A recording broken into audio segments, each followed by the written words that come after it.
Hello नमस्कार. मी एक नवीन सुरुवात केलेली आहे. माझा जो बिझनेस आहे, ज्या मी ऑर्डर घेते त्या तुमच्यासोबत शेअर करावा असा विचार केला. सुवर्णाज किचन म्हणून माझा एक फूड बिझनेस आहे आणि मी सर्व प्रकारच्या ऑर्डर घेते. तर सकाळी सकाळी शेंगदाणे लाडू करायचे होते. शेंगदाणे भाजून घेतले, तीळ भाजून घेतले आणि त्यानंतर इथे सर्व शेंगदाणे भाजलेले मिक्सरमधून काढून घेतलेले आहे. आणि त्यानंतर तीळ भाजलेले आहे.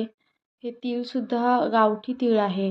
त्यानंतर आपण सर्व सामान हे योग्य वापरतो. इथे गूळ आपण कापून घेतलेला आहे. हा गूळ सेंद्रिय आहे, काळा गूळ आहे. त्यानंतर तूप टाकलेलं आहे कढईमध्ये.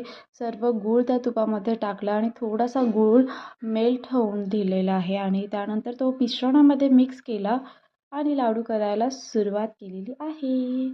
आणि अशा प्रकारे आजची लाडूची ऑर्डर पूर्ण झाली. ही लाडूची ऑर्डर पुण्यासाठी होती.